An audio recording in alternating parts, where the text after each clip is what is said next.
Bom dia, irmãos. Alguns avisos: o pastor Valnei está numa conferência em Parnamirim, no Rio Grande do Norte, uma igreja lá de Parnamirim, por isso não está conosco neste dia, mas já retorna ainda no início dessa semana.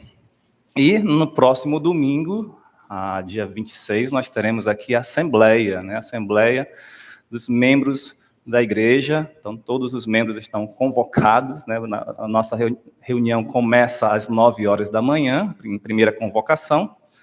Caso não atinja o quórum suficiente, aí, segunda convocação, 30 minutos depois. Vamos tentar conseguir no primeiro quórum? Pela primeira vez, talvez, seria isso muito bom. Então, por causa disso, não haverá a EBD no próximo domingo, tá? Então, pela manhã, a nossa Assembleia Administrativa. Bem, vamos orar então para darmos início ao nosso tempo de meditação na Palavra de Deus. Senhor, nós agradecemos pela oportunidade que o Senhor nos concede de podermos estudar a Tua Palavra, de podermos Te adorar e Te servir, e que o Senhor nos conceda sempre um grande desejo, uma grande disposição, uma alegria, amor, uma fé firme, perseverante no Senhor, para que Te agrademos, ó Deus, através das nossas ações, através dos nossos pensamentos, dos nossos sentimentos. Tudo, ó Deus, seja feito para a Tua honra e glória. Pedimos em nome de Jesus. Amém. Quando Deus criou o homem e a mulher, Ele os fez perfeitos e, consequentemente, felizes. O primeiro casal tinha tudo o que lhes era necessário. E, podemos dizer, até muito mais, Viviam literalmente num paraíso, sem pecado, sem sofrimento, sem dores, sem tristezas, sem nada de ruim. Porém, a serpente fez a mulher pensar que não tinha tudo o que precisava. Então, Eva desejou aquele fruto que tinha sido proibido por Deus, aquela árvore do conhecimento do bem e do mal. Desejou aquele fruto por aquilo que supostamente lhe proporcionaria. Comeu do fruto, o deu a Adão. Adão também comeu do fruto, mas não sucedeu o que estavam esperando. Antes, lhe sobrevieram sentimentos que nunca tiveram anteriormente: medo, vergonha, tristeza. O pecado entrou no mundo porque Adão e Eva não confiaram que Deus já lhes havia dado a felicidade plena. E agora? O pecado entrou no mundo, passou a todos os homens. Todos nós somos pecadores, e pelo pecado veio a morte, todas as consequências terríveis do pecado. Podemos, então, ser felizes neste mundo decaído? Todo homem deseja a felicidade, porque fora criado por Deus para ser feliz. Contudo, sem Deus, o homem sempre buscará a felicidade nas coisas erradas, ou de forma errada, e nunca se satisfará. Até ao fazer algo para Deus, podemos ter desejos ou sentimentos errados, motivação errada, sentimento pecaminoso, como ocorreu no caso de Caim, por exemplo. Caim se irou porque a sua oferta fora reprovada por Deus e a de seu irmão aceita. Então o Senhor lhe disse: por que andas irado? Por que descaiu o teu semblante? Se procederes bem, não é certo que serás aceito? Se todavia procederes mal, eis que o pecado jaz à porta. O seu desejo será contra ti, mas a ti cumpre dominá-lo. O desejo de quem? O desejo do pecado.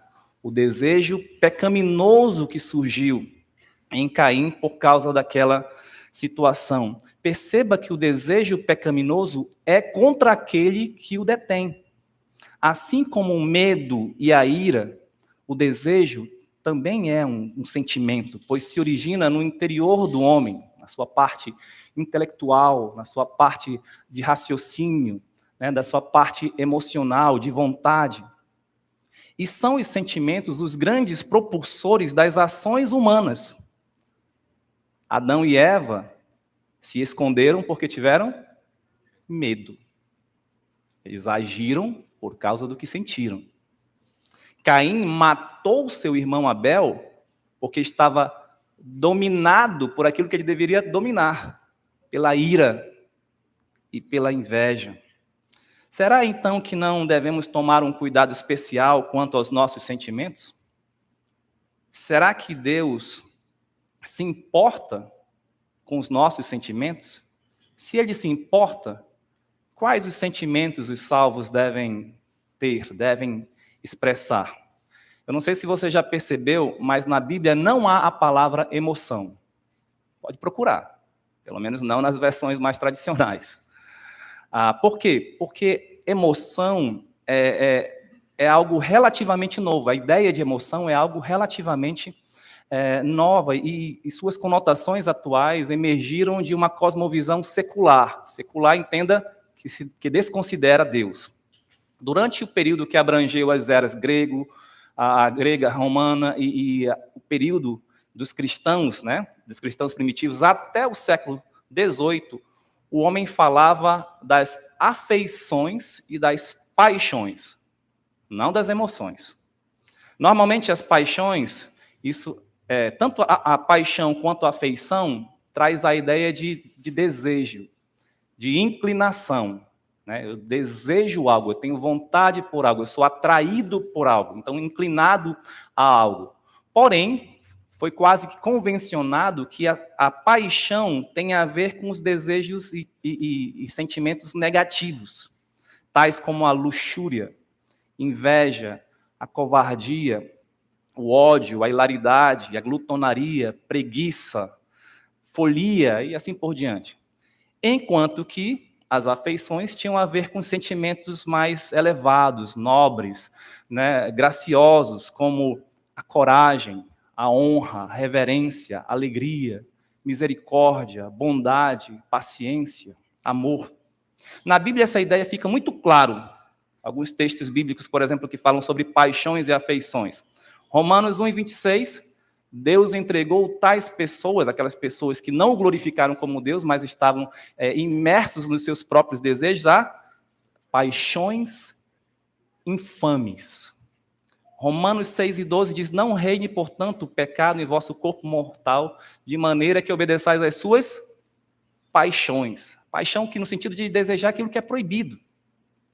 Romanos 7:5, porque quando vivíamos segundo a carne, as paixões pecaminosas, veja que muitas vezes aqui, você pode procurar na sua Bíblia, quando tem a palavra paixão, sempre tem algo ligado ao lado, talvez um adjetivo, ou algo ligado no sentido negativo. Paixões, já vimos aqui, paixões infames, paixões pecaminosas, Gálatas 5:24, crucificaram a carne com suas paixões e concupiscências. 2 Timóteo 2:22, foge outrossim das paixões da mocidade.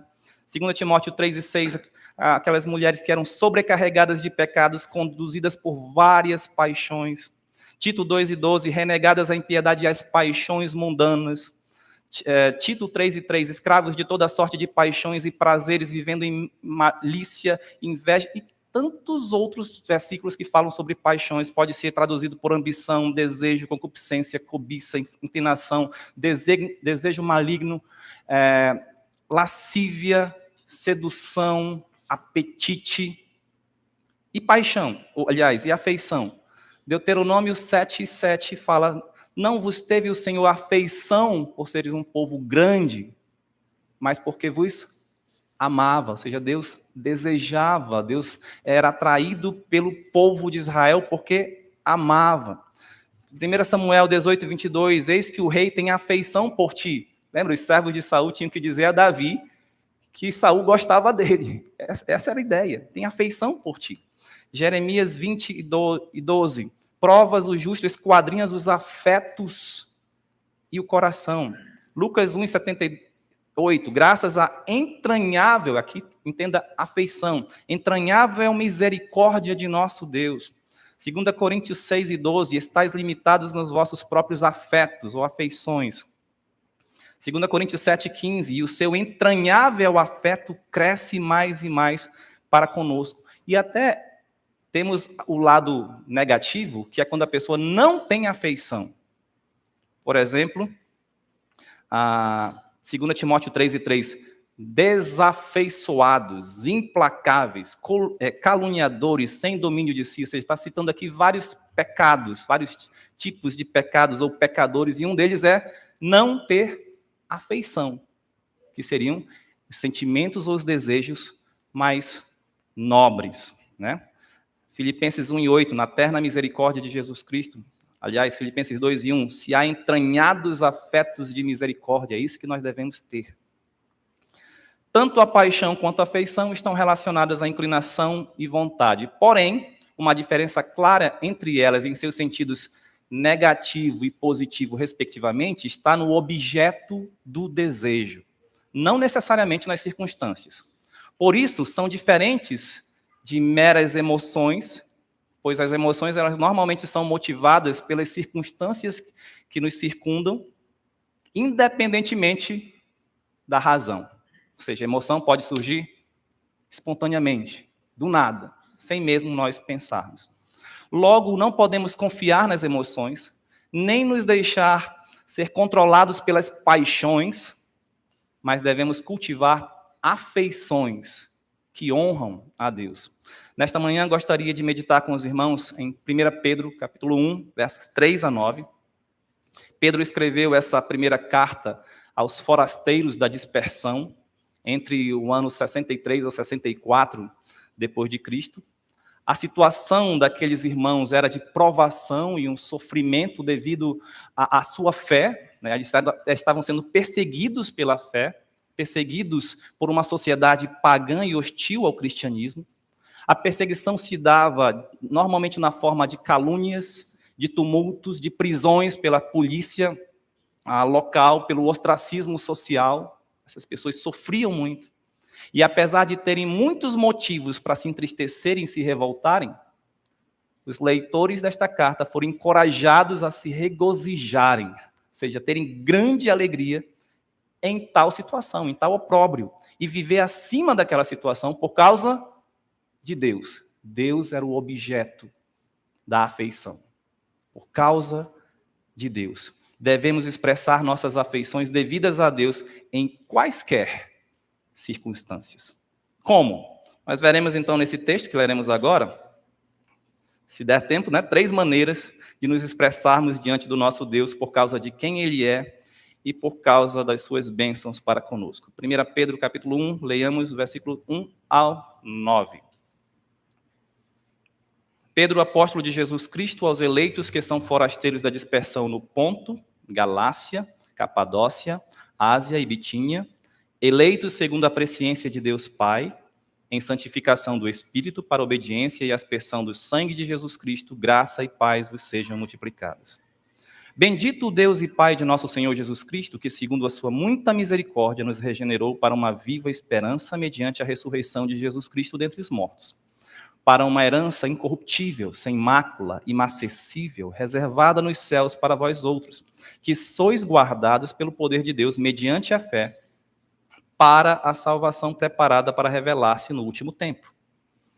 Nisso exultais, embora no presente, por breve tempo, se necessário sejais contristados por várias provações, para que, uma vez confirmado o valor da vossa fé, muito mais preciosa do que o ouro perecível, mesmo apurado por fogo, redunde em louvor, glória e honra na revelação de Jesus Cristo, a quem não havendo visto amais, no qual não vendo agora, mas crendo, exultais com alegria indizível e cheia de glória, obtendo o fim da vossa fé, a salvação da vossa alma.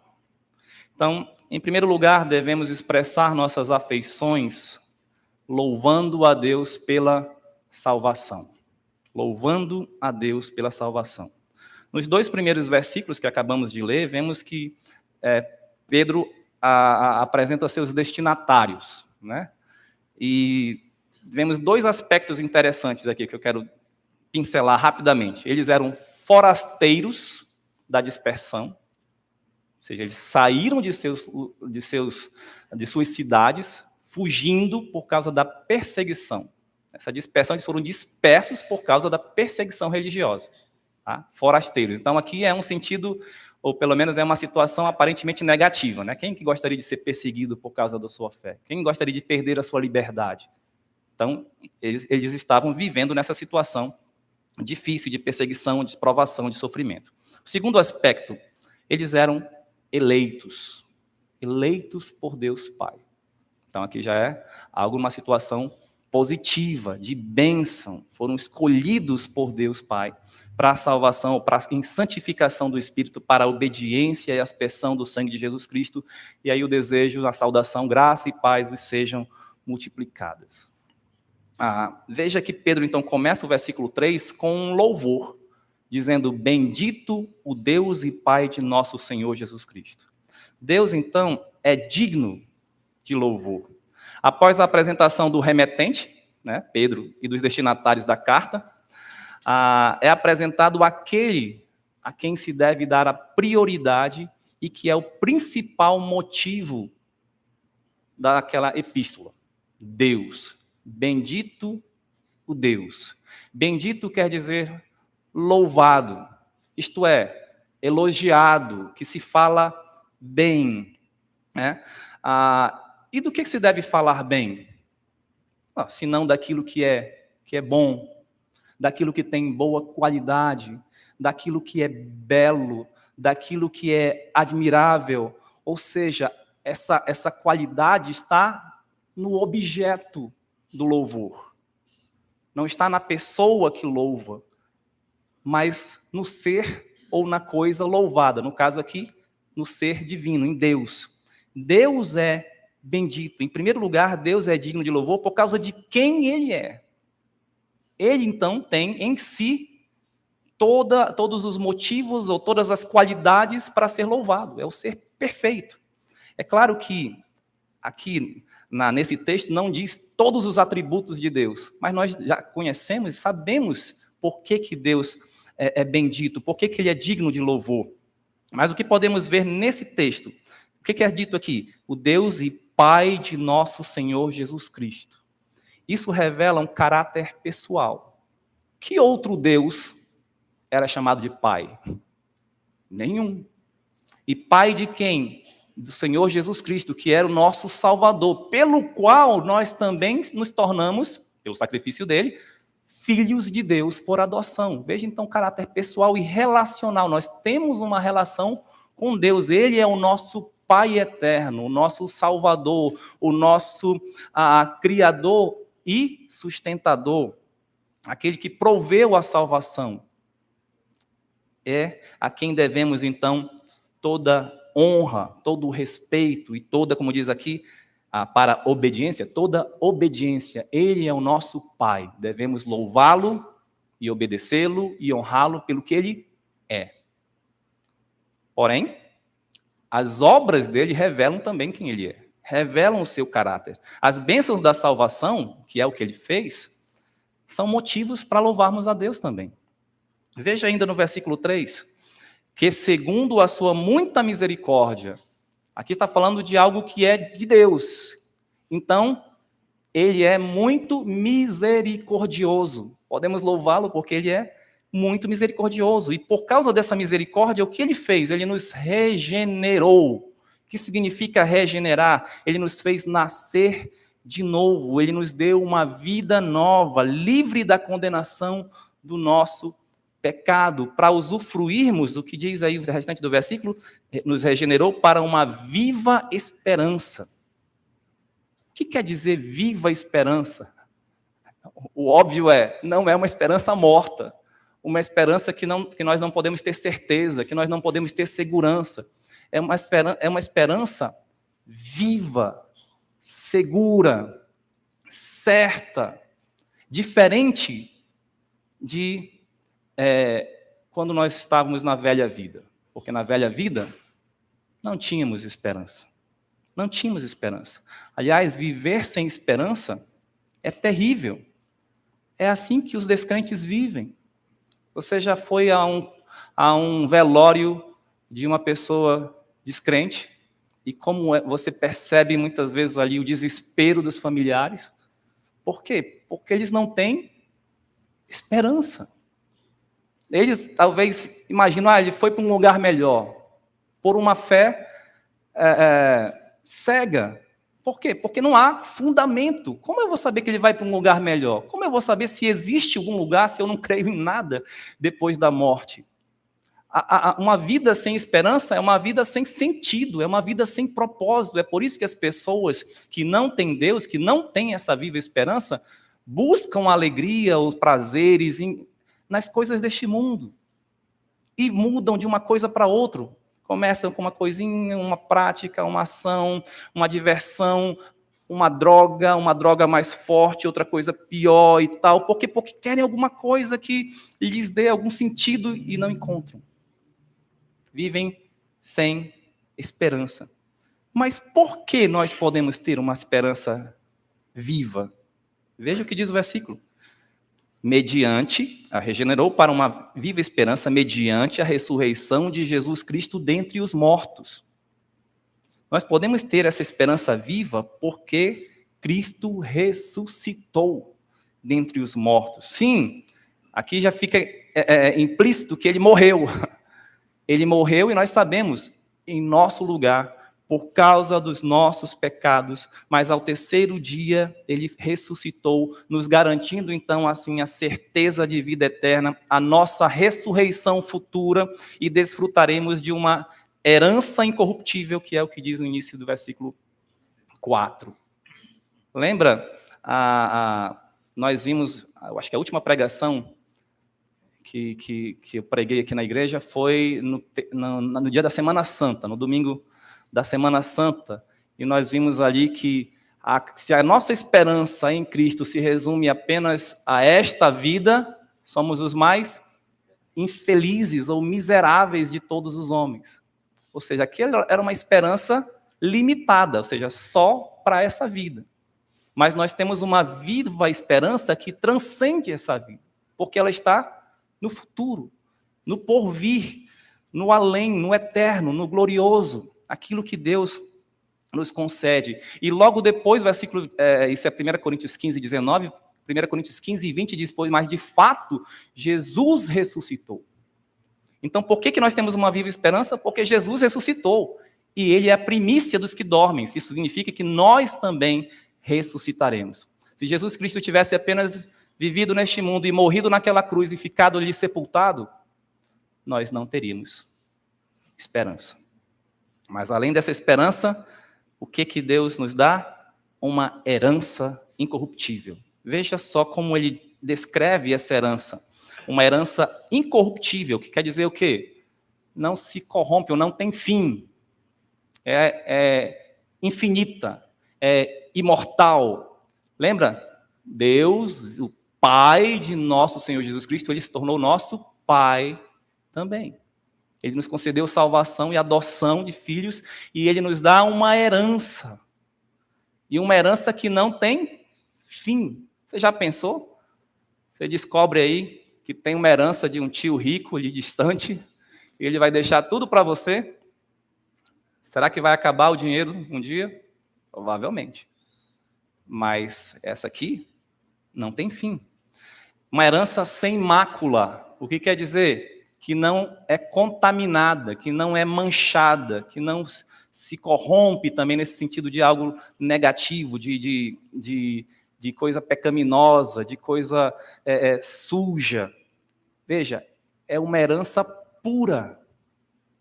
Nós temos uma herança infinita e uma herança totalmente pura e que não pode ser contaminada. E temos uma herança imacessível, essa palavra aí, bonita, mas diferente, talvez ninguém lembre o que significa, mas ela não murcha. Uma herança que não definha, né? Então imagina se nós tivéssemos aí uma herança infinita, mas que com o tempo ela fosse ficando feia, né, murcha e tal. E para que eu ia querer uma coisa velha, né, para o resto da eternidade? Não, ela não definha, ela não murcha. E ainda uma outra característica, ela está guardada ou reservada nos céus para vós outros. Então, além de ela ser infinita, além de ela não ser maculada, e além de, ou seja, ser totalmente pura, e além de ela não murchar, ela está ali guardada cuidadosamente para nós. Vai chegar o momento que nós vamos receber plenamente essa herança. Não é uma maravilha uma herança como essa? Mas será que há riscos de a perdermos, já que nós somos pecadores? Não, não há risco. Assim como a herança está guardada nos céus para nós, veja o versículo 5. Sois guardados pelo poder de Deus. Assim como a herança está guardada nos céus para nós, nós também somos guardados pelo poder de Deus, aí continuando o versículo, mediante a fé para a salvação preparada para revelar-se no último tempo. Por isso não cremos na perda da salvação, pois Deus nos guarda pelo seu poder. E quem é Deus? Ele não é o Deus onipotente? Ninguém pode contra ele. Quem é mais poderoso que Deus? Ninguém. Quando Jesus, lá em o Evangelho de João, capítulo 10, fala sobre as suas ovelhas, né? O que ele diz? Eu lhes dou a vida eterna. Jamais perecerão, e ninguém as arrebatará da minha mão. Aquilo que o meu Pai me deu não pode ser arrebatado da sua mão. Por quê? Porque Ele é todo poderoso. Ele nos guarda pelo seu poder. Pelo seu poder. Mas observe que Deus nos guarda também pelo seu poder, mas diz o que o versículo? Mediante a fé. Deus nos guarda pelo seu poder, mediante a fé. Embora digamos, e vimos pelas Escrituras que a fé é um dom de Deus, ou vamos traduzir como presente de Deus para nós, a fé não é um presente que se deixa de lado. Imagina, você ganhou um presente, aí você, muito obrigado, aí talvez você nem goste muito desse presente, né? E você deixa ali e nunca usa. Às vezes o que deu presente fica pensando, ei, quando é que você vai usar aquela camisa que eu te dei? Aí você, um dia eu uso, né? Não, a fé não é esse tipo de presente que ela pode ser deixada de lado, sem uso, né? Agora também, preste atenção, a fé não é algo que Deus tem por nós. Deixa eu explicar. Lembre-se que a fé é a certeza das coisas que se esperam e a convicção de fatos que se não veem. Não é? Ela é a certeza, ela é uma convicção. Nós precisamos ter essa certeza e convicção pessoal. Deus não tem fé, Ele é a razão da nossa fé. Porque Ele é. Agora, se nós somos pecadores, totalmente separados, incapazes de fazer algo para a nossa salvação, de fazer o bem, como teremos essa fé? Aí entra, Deus nos capacita de forma sobrenatural, sem, como disse o pastor Valnei várias vezes, sem violentar a nossa mente, para que tenhamos essa fé, ou seja, essa certeza, essa convicção em Deus, e assim, Ele também garante que essa fé seja perene. Lembra? Como é que Ele nos guarda?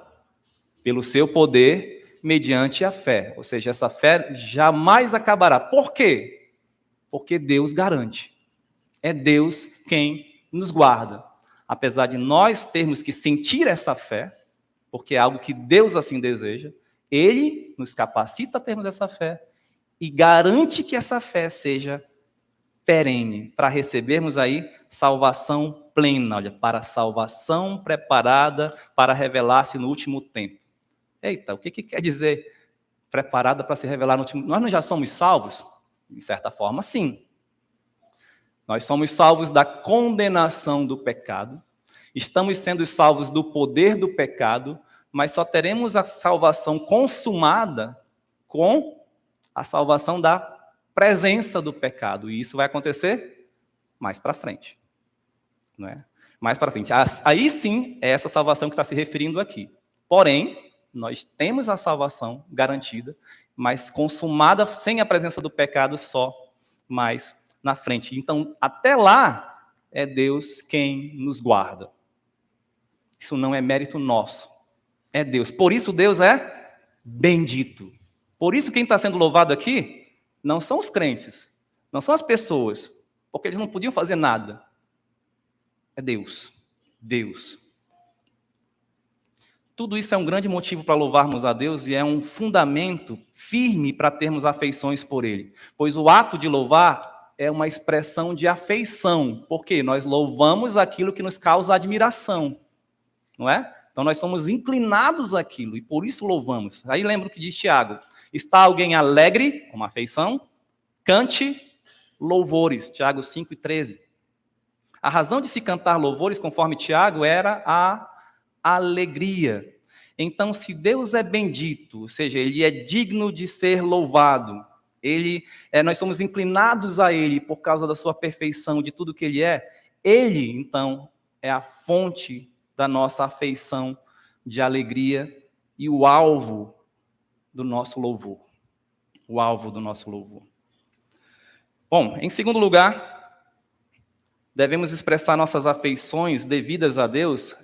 Primeiro, já vimos, louvando a Deus pela salvação. É Ele quem nos dá a salvação.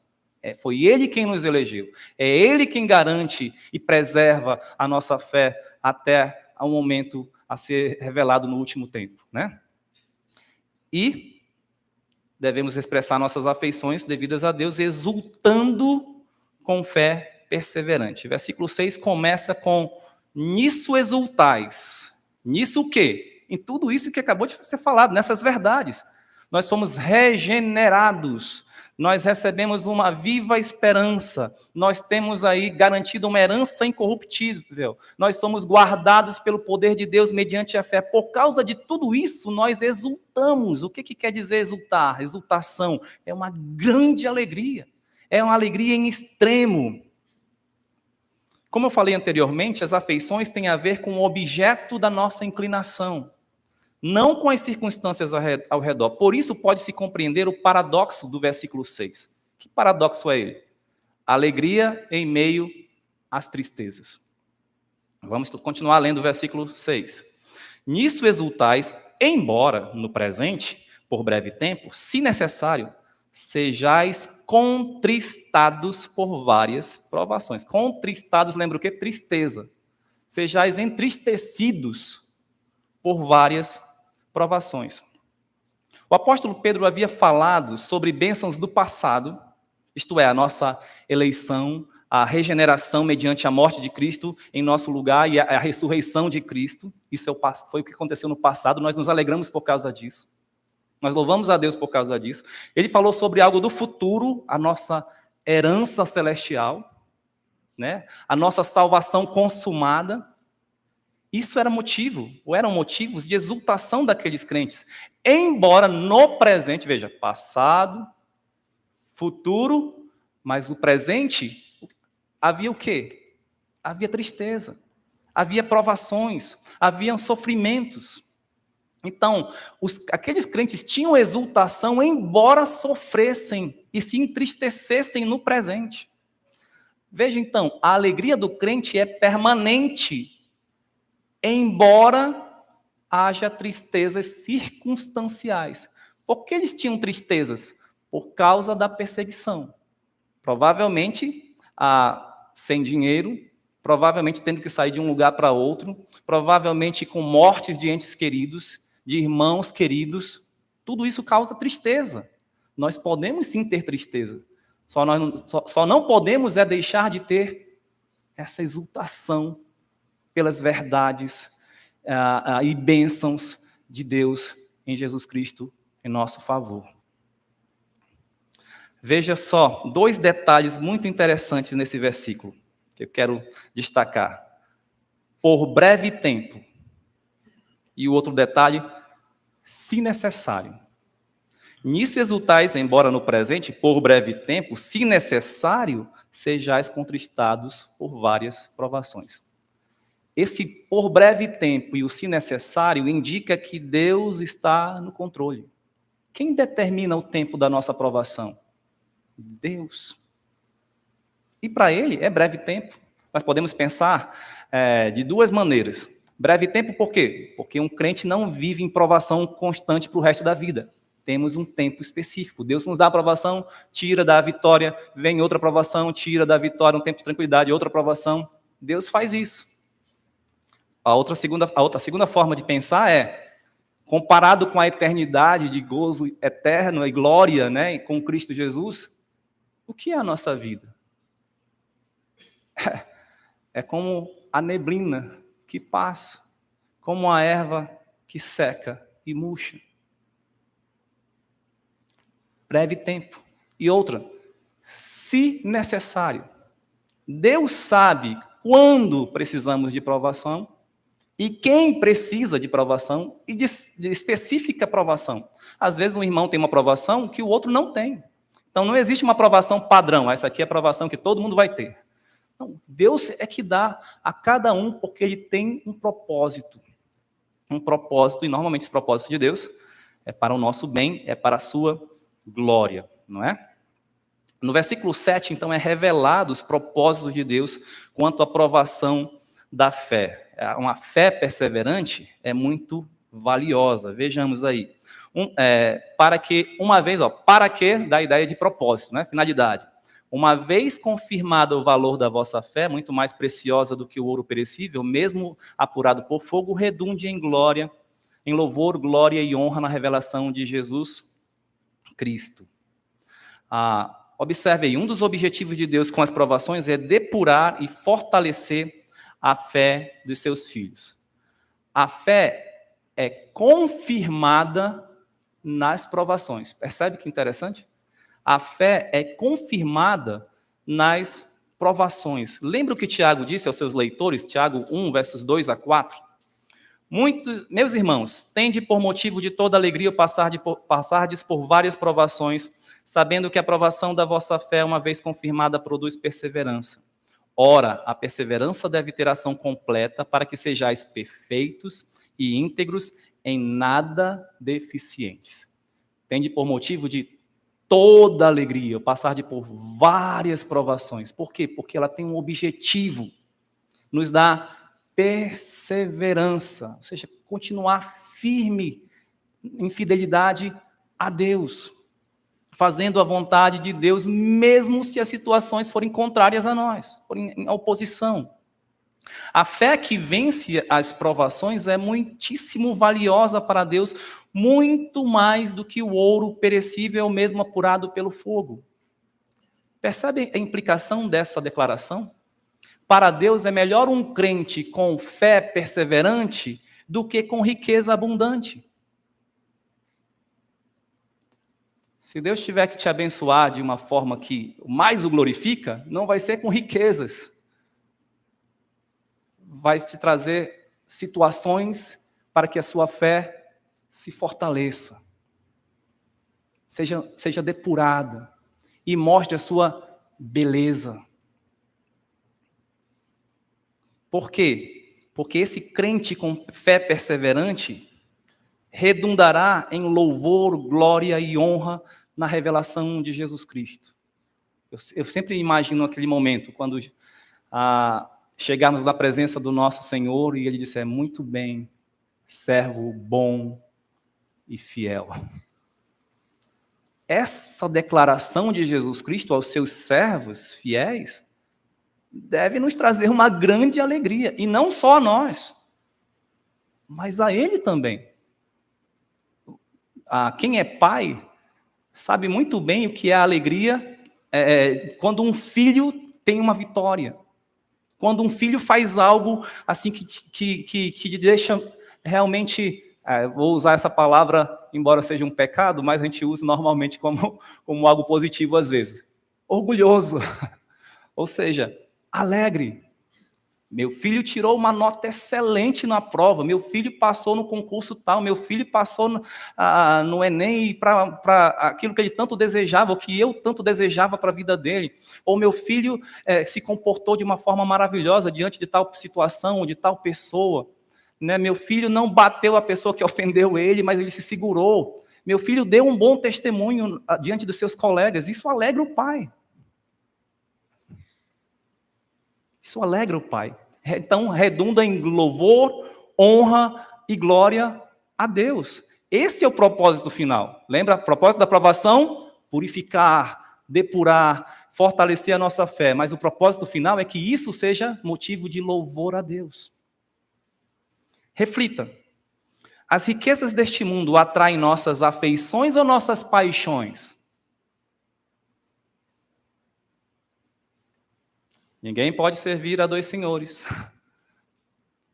Porque se assim fizer, vai o quê? Vai amar um e aborrecer o outro.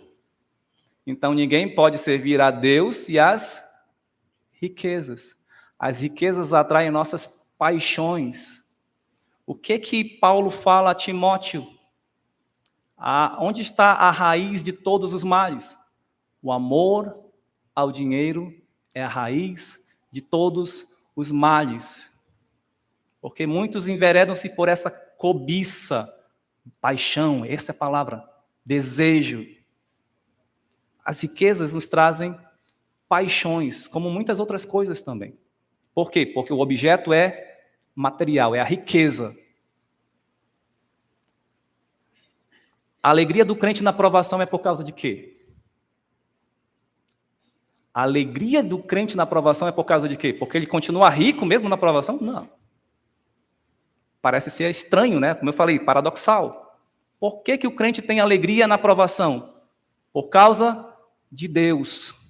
Assim Deus é glorificado, pois mesmo diante das perseguições e sofrimentos, Ele é a razão da alegria do cristão, revelando então o quê? Uma fé firme nele. Ele é o foco. Ele é o alvo do crente. Ele é a satisfação do crente, mesmo na provação. Percebe como é maravilhoso isso? Eu acho que você já, como eu, né, já assistiram filmes em que às vezes tem uma pessoa rica que se apaixona por uma pessoa pobre. Mas aí o rico fica com medo. Será que a pessoa vai se apaixonar por mim por causa de quem eu sou ou por causa da minha riqueza? Aí ele se finge de pobre para tentar conquistar a outra, para ver se ela o ama por quem ele é e não pela sua riqueza. Por que eu pensei nisso? Porque na provação, ou seja, na nossa pobreza, na nossa miséria, nós ainda nos alegramos em Deus, em quem Ele é. E não por aquilo que Ele nos deu aqui, nessa terra materialmente, mas por causa de quem Ele é. E é claro, riquezas espirituais, eternas, garantidas no além. Assim Deus é glorificado. E, em terceiro lugar, devemos expressar nossas afeições devidas a Deus, amando a Cristo com fé cativante ou extasiante. Jonathan Edwards afirmou que grande parte da religião verdadeira consiste nas afeições, pois o amor não é apenas uma delas, mas é a primeira e a principal afeição e a fonte de todas as demais. Lembra do primeiro e segundo grandes mandamentos? Amar a Deus e amar o próximo. Lembra do que é o cumprimento da lei? É o amor. Lembra qual é o dom mais excelente, conforme 1 Coríntios 13? É o amor. E daquelas 3 virtudes que sobram no final, fé, esperança e o amor, qual é o maior deles? É o amor. Lembra qual é o primeiro aspecto, nós até cantamos, do fruto do Espírito? É o amor. Cristo mesmo sem ser visto por nós, versículo 8. A quem não havendo visto, a mais. Cristo mesmo sem ser visto por nós é digno do nosso amor. Pedro escreveu essa carta quase 30 anos depois da morte e ressurreição de Cristo. Seus leitores certamente eram de uma geração que não havia visto Jesus. Então, como conheceram?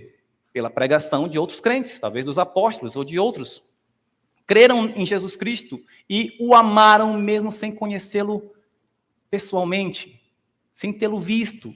O amor é uma afeição característica do cristão, porque Deus é amor, Ele nos amou primeiro, Ele nos salvou por causa do seu grande amor, Ele entregou o seu Filho Jesus Cristo em nosso lugar para morrer numa cruz como prova do seu amor.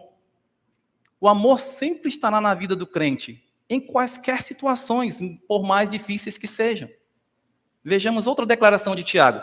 Bem-aventurado o homem que suporta com perseverança a provação, porque depois de ter sido aprovado, receberá a coroa da vida, a qual o Senhor prometeu aos que o amam. Assim como os destinatários da primeira carta de Pedro, os leitores da carta de Tiago também eram forasteiros da dispersão. Embora cremos aqui que Tiago escreveu mais para os judeus, forasteiros, e pela carta de Pedro a gente percebe que ele escreveu para muitos gentios, mas também forasteiros. Aqueles que suportavam as provações com perseverança eram o quê? Bem-aventurados, felizes, né? E também eram os que amavam ao Senhor Jesus Cristo. Note aqui as duas afeições: amor e felicidade, ou alegria. Veja o próximo versículo, aliás, continuando no mesmo versículo 8. A quem não havendo visto amais, no qual não vendo agora, mas crendo, exultais com alegria indizível e cheia de glória. Voltando então aqui a Pedro, né? Estávamos em Tiago.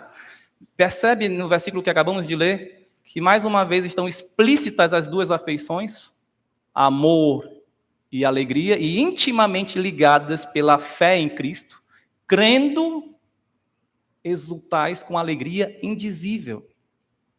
Por que amamos a Jesus? Porque cremos nele. Por que nos alegramos sobremaneira, mesmo na tribulação e sem ter visto Jesus? Porque cremos em Cristo, o autor da nossa salvação, obtendo o fim da vossa fé, a salvação da vossa alma. Cristo, o autor da nossa salvação, é quem garante a nossa salvação.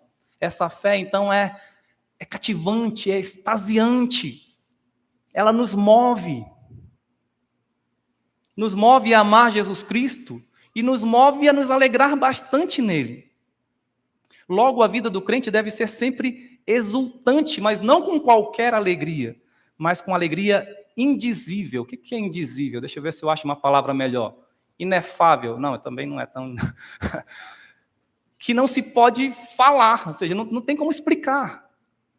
Como é que eu posso falar? Incomparável. Incomparável. Cheia de glória. Por que essa alegria é assim? Porque a sua causa, ou seja, a razão dessa alegria, está acima de tudo. Quem é a razão dessa alegria? O Senhor Jesus Cristo. O conteúdo da nossa fé. A razão da nossa fé. Quero voltar ao que afirmei no início, para encerrar. As nossas afeições têm a ver com o objeto do nosso desejo. Se desejamos a Cristo, o Filho de Deus, o Salvador, o grande e eterno Salvador, nossa afeição de alegria por causa dele deve ser incomensurável, indizível, grandiosa. Agora reflita, pode um crente não ter essa alegria? Um crente que tem Jesus Cristo como Salvador, ou seja, um crente verdadeiro, ele pode não ter essa alegria? Outra pergunta, faça para você mesmo. Você tem essa alegria? Essa alegria indizível e cheia de glória, por causa de Cristo? Outra pergunta, será que muitas vezes não substituímos essa alegria por paixões, trocando Deus por outros desejos? O que essa alegria deveria nos levar a fazer? Não façamos como Adão e Eva, que já eram plenamente felizes, mas se deixaram iludir e buscaram algo a mais que não poderiam obter. Às vezes nós deixamos a nossa afeição de lado por Deus por algum desejo menor. Por algum desejo menor. Será que é necessário termos atividades sempre diferentes na igreja para que a igreja se alegre? Não, nós temos Cristo. Será que é necessário colocar um jogo de luz aqui e uma plateia não, um grupo de pessoas dançando e tocando instrumentos bem animados e barulhentos para que o crente tenha alegria? Não. Nós temos Cristo. Essas outras coisas tentam tomar o lugar de Cristo. Então, se nós chegamos na igreja e nós não cantamos com alegria, ou não vimos com toda alegria, o que nos falta? Cristo? Ou a nossa fé está meio fraca? Lembra? A provação fortalece a nossa fé. Talvez precisamos de provações. Talvez estejamos deixando as afeições por paixões. Então, o crente não é uma pessoa sem sentimentos. Ele tem. Só que ele tem afeições. Não sendo controlados ou cultivando paixões, que é da nossa natureza terrena. Vimos que devemos expressar afeições devidas a Deus em quaisquer circunstâncias, louvando a Deus pela salvação, exultando com fé perseverante e amando a Cristo com fé extasiante. Então, já que a fonte e o alvo das nossas afeições é o nosso Deus e o Senhor Jesus Cristo, que nossas vidas sejam sempre cheias de amor e exultação. Amém? Vamos orar. Senhor nosso Deus e Pai, obrigado por tão grande salvação que temos em Cristo Jesus. Obrigado porque o Senhor é o motivo, a causa, a fonte da nossa alegria. Possamos, ó Deus, externar no nosso viver essa alegria indizível e cheia de glória, por causa de quem Tu és e por causa dos Teus maravilhosos feitos, da Tua grande salvação para conosco. É o que pedimos em nome de Jesus. Amém.